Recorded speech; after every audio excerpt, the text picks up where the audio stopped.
Exodus chapter 20, verse 1 to 17. And Yahweh spoke all these words, saying, I am Yahweh your Elohim, who has brought you out from the land of Egypt, from the house of bondage.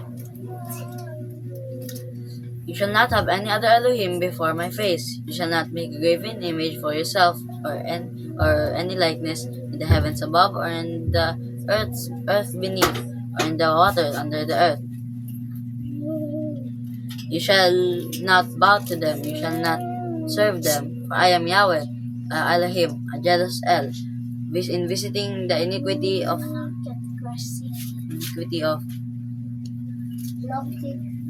fathers on sons, on third and the fourth generations, to those that hate me.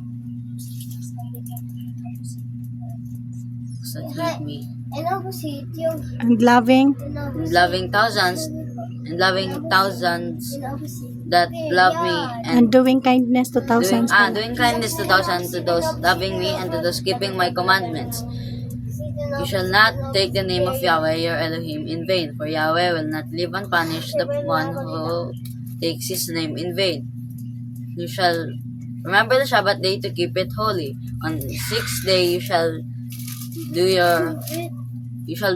labor and do all your work. On the seventh day is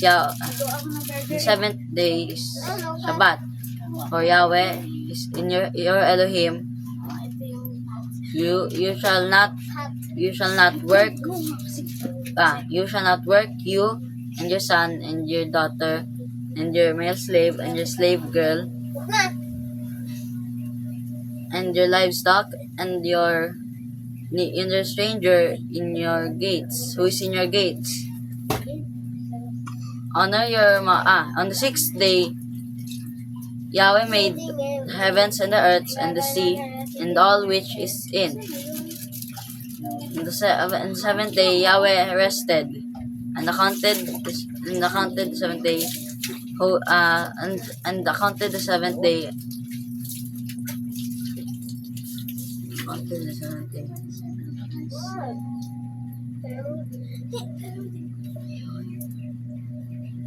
On account of this, Yahweh blessed the Sabbath day and sanctified it. Okay.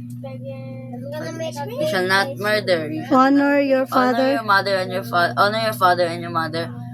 So for you shall live, so that your days will be long on in the land that Yahweh your Elohim is giving to you. You shall not murder. You shall not commit adultery. You shall not steal. You shall not testify a false witness against your neighbor. You shall not covet your neighbor's house. You shall not covet your neighbor's wife, your neighbor's male slave, your neighbor's slave girl, your neighbor's donkey, or anything which belongs to your neighbor. Okay, thank you.